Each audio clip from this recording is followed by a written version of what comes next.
In the seaside town of Hastings in East Sussex, joiner Robin Johnson repairs, restores and repurposes items made of wood. Today he's heading to the North London shop of dealer Sherkan Yumukji, who's bought an item in need of Robin's expert help. It's an amazing piece, but unfortunately not in amazing condition, so he's got his work cut out here a bit. Sherkan's quite a resourceful chap, so it's going to be something that's quite bad. Otherwise, he probably would have fixed it up himself. Sherkan, hello, my friend. You all right, Robin? Do you remember when I said to you I'm really going to put you to the test? Here it is. It's beautiful. You're going to love it. Come on, then.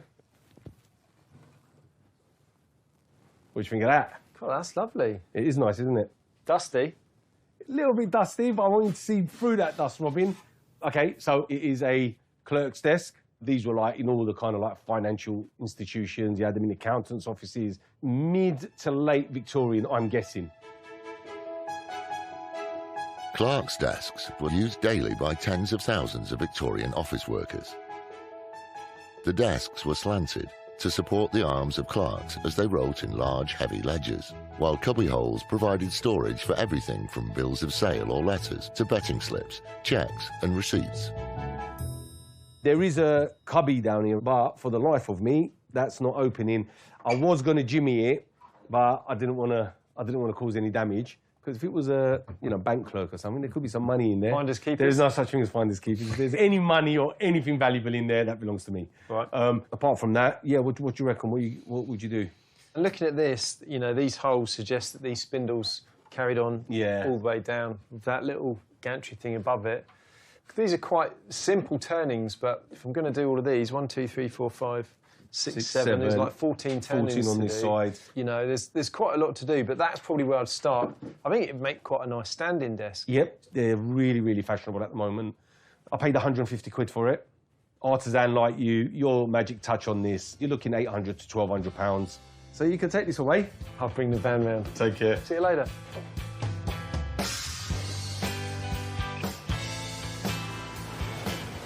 Back in Hastings, Robin's first action is to rid the desk of its thick film of dust.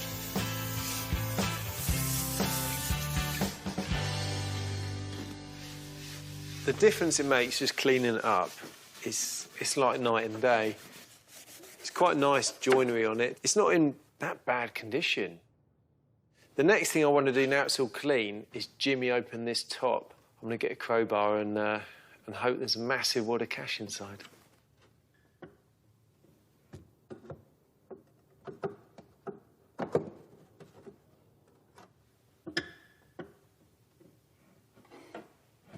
There we go. Oh, wow. Look at that. W.H. 43 Plusturton Gardens, Cardiff. I wonder if that is a maker's mark. That might be a Clark. The hidden label offers a clue to the desk's age. The Plusturton Gardens housing development was completed in 1890, and shortly after, a Mr. W.H. Shellabere is recorded as living at number 43. He was employed as a travelling salesman, a position taken up by many 19th century clerks keen to get out of the office and further their career. Aha! And that's not the only thing that's been revealed. There you go, that's the rail from this side. That is the panel from there. And a little bit of moulding that probably fits there. There you go. That's quite a good find. But what I can see straight away is that someone has definitely cut off these spindles. This would have carried on going all the way down to the bottom there. But yeah, I think the next thing to do is to move on to making these. On the coast of East Sussex, joiner Robin is renovating a late Victorian clerk's desk, parts of which are missing. Marks show the desks once had spindles along the back and both sides. And it's the missing spindles Robin now wants to faithfully reproduce. What I've got to do is to create a rod, which is translating all the dimensions of the shapes and sizes of the piece onto a board that I can then use to make up the new parts. A rod is a full-scale diagram which allows the joiner to plan and measure exactly what they need to create. Laying out a rod is probably one of the most fundamental skills that you can learn in joinery. You know, this is your instruction book. When this was made, I have absolutely no doubt that a rod would have been drawn out.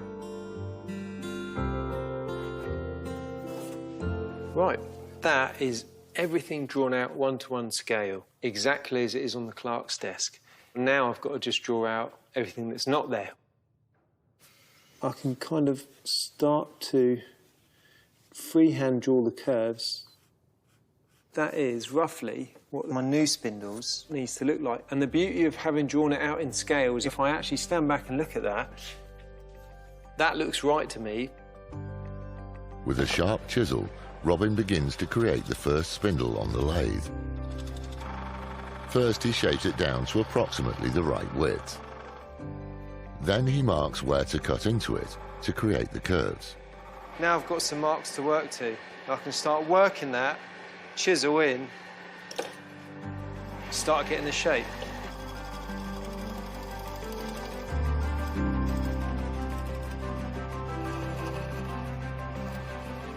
Right, grab a bit of sandpaper and then we're done.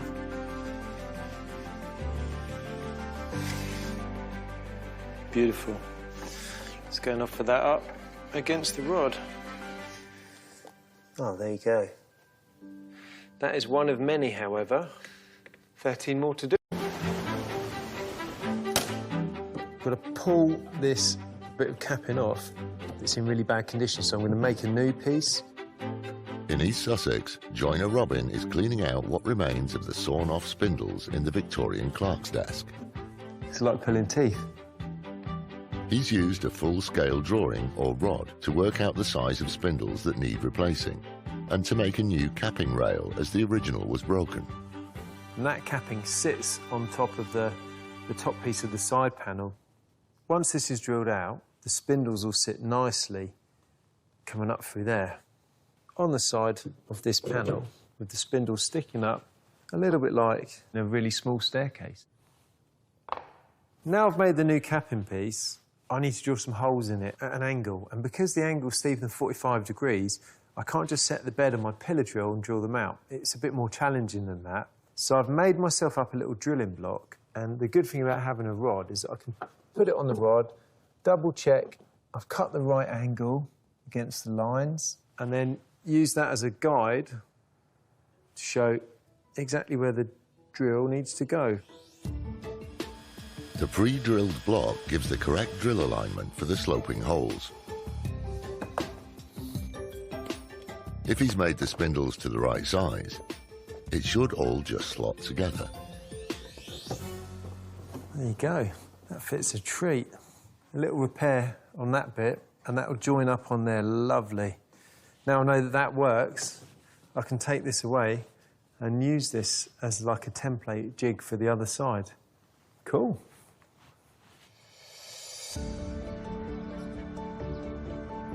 Once the desk is to Robin's satisfaction, he heads back to London to return it to dealer Shere.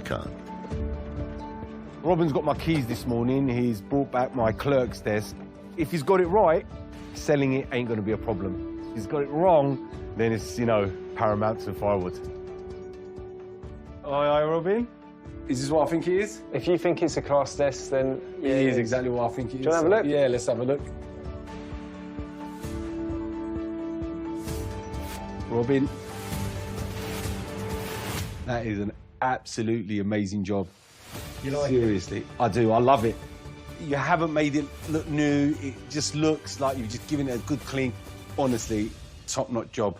Cool. Absolutely. This never used to open before. Have a look. Oh, wow. And there's, it's not a maker's mark. OK. But I think this was the clerk, W.H. Shellbeer, that owned this desk. When Shere last saw this late Victorian clerk's desk, it was thickly coated in dust and dirt. The base compartment was rusted shut, and the spindles on both sides had been sawn off. Robin has transformed it. Having found some missing parts locked inside the desk, he's perfectly replicated the spindles that were lost He's blended new work with old and fashioned strong legs, which makes this a stand-up desk with storage, a must for a home worker. There is so many places I can sell this now. I mean, I think I paid 150 quid for this. I'm going to try and get 1,000 to 1,200. Cool. This is going to go very, very quick. Wonderful. Cheers, Robin. Thank you very much. See you next time. Take care. You just couldn't tell that this has been restored, and that is the sign of an amazing restoration.